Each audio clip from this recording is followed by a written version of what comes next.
Well, good morning. Excited to be here. Quick night, short night, but I'm certainly excited to have an opportunity to play again.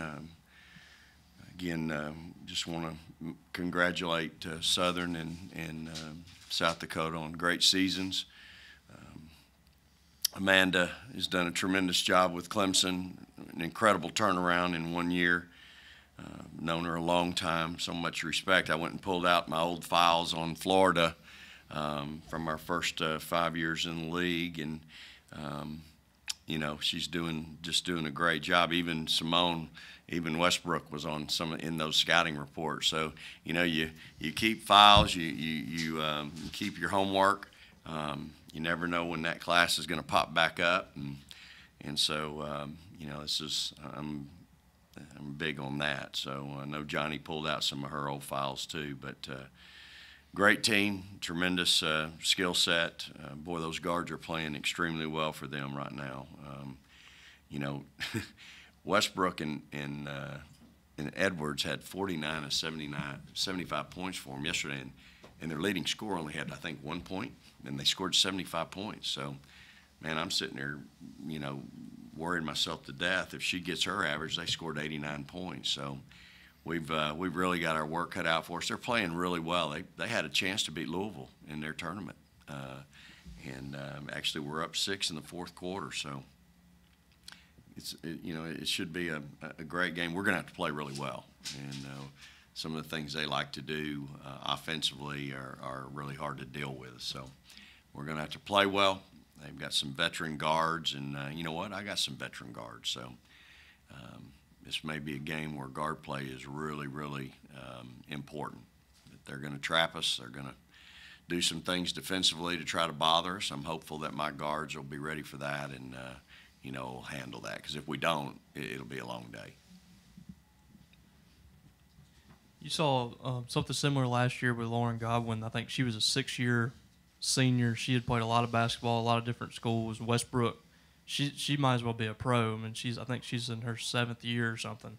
How difficult is it? Seems to be a pattern here with the committee, huh? They send us the veterans. How difficult is it to prepare for someone that season? That I know you have some players that have played a lot of games too, but for someone that's played 6-7 years, I mean it's got to be difficult. Absolutely. I mean, there's no substitute for experience, and she's certainly got plenty of it.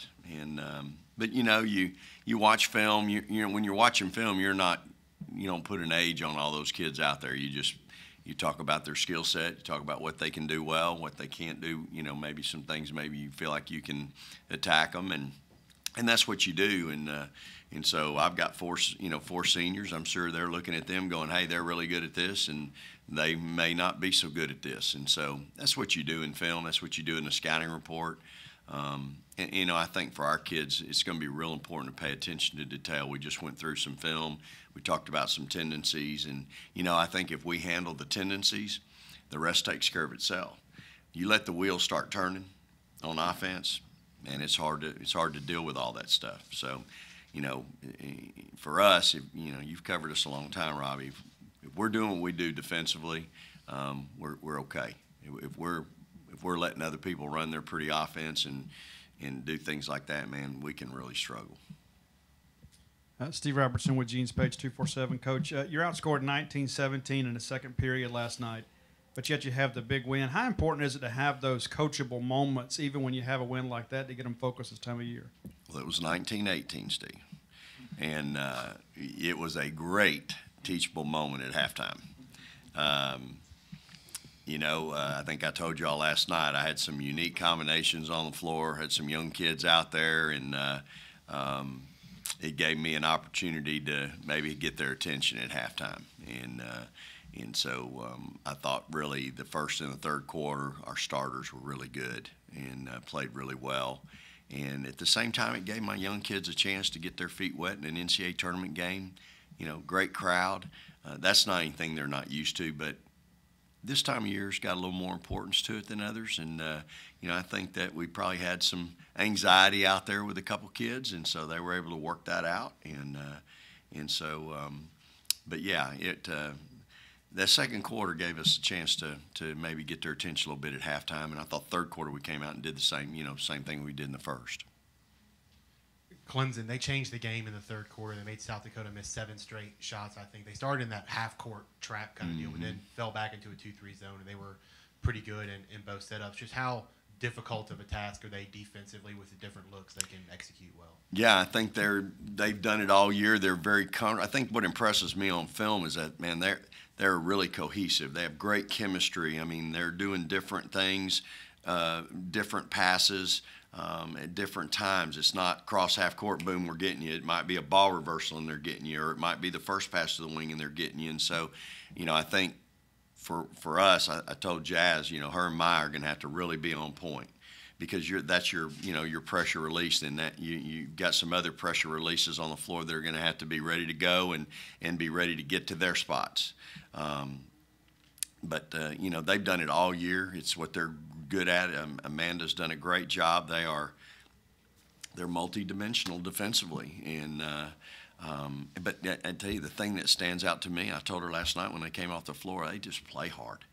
I mean, you're looking at a guy that I can appreciate that more than anything anybody does, is just kids that just play hard, and so I'm just super impressed with their team, with their whole mindset. I think they have they just have a presence on the floor, and we're going to have to be able to read and react, and I think that's the big key for us, is reading and reacting. We've seen some of that this year. We've seen some teams that try to do some of those things to you, and so we'll have to. Tomorrow won't be any different. The last 3 years, especially, it just seems like the teams that you have are just really locked in. They don't really come out sluggish to a certain extent, other than maybe last night in the second quarter, but had that big first quarter. It just seems like everyone's kind of locked in and focused in on the job they have to do in that game. Do you attribute a lot of that to the senior leadership you've had each year? You had 4 starters leave the last 2 years, and you got 4 more this year. Do you attribute a lot of that to that veteran leadership? And how locked in do you feel like this team is right now after seeing them in that first game? Yeah, so I mean, I think your seniors, they've been obviously in battle many times, and so they know when the lights come on, they kind of know it's amped up and things get going a little bit faster than maybe what might be going in practice. So I do think having 4 seniors on the floor certainly helps you. And it has, over the course of the last 3 years for us, no question about it. We've had some tremendous senior-laden teams, and, that's what's going to be so unique about next year's team. We will have no seniors. And so, it's a different perspective, certainly. But, as far as this team, my frustration with them in practice. They've not been a great practicing team. But, I've complained about other teams, about that. So, for them, I think they'll be good today. They were good in film. They'll be locked in, and they understand what's on the line, certainly. Again, we've been in some pretty big games this time of year the last few years, and if we want to continue to be, we better pay attention to a scouting report. We better be ready to go tomorrow night. And your preparation is a big part of that. You just can't diminish the importance of preparing when you're a student athlete. And I think that's the challenge for us as youth with young people, is that they want to go straight to they want to be president and CEO without working their way up. Well, they want to go straight to the big game and not prepare. And that's hard.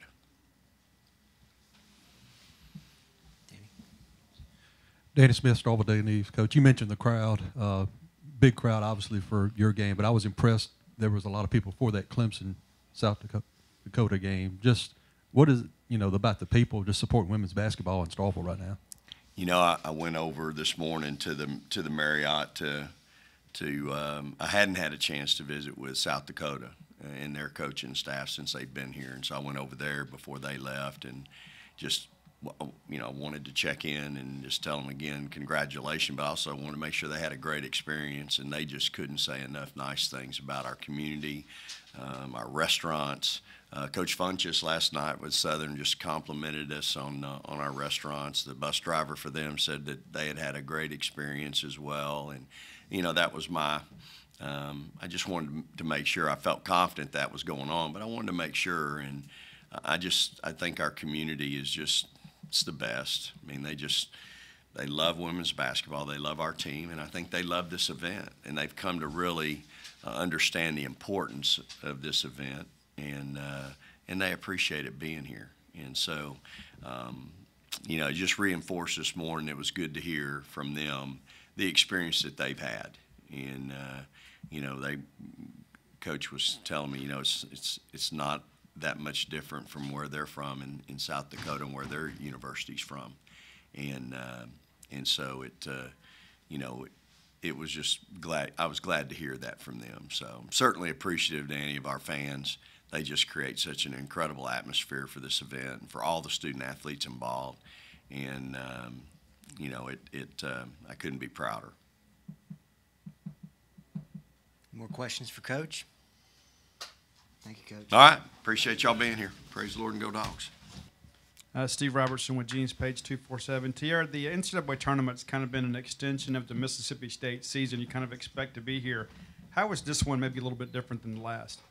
It's no difference. We set a standard here from, the first time when we got beat by UConn by 60, we just turned another page, and we just decided to, dial in and move this program up to something special, and we have. Robbie Falk with Starkville Daily News and Gene's Page 247. Tiara, I asked Coach Schaefer the other day about just how well you play in postseason, and I think I talked a little bit to you about it the other day. But what is it about this time of year that brings out the best in you? I think you had a really big year last year, and last night we're really locked in too. I know it's all or nothing this time of the year. So you lose, you go home. Not ready to be done playing.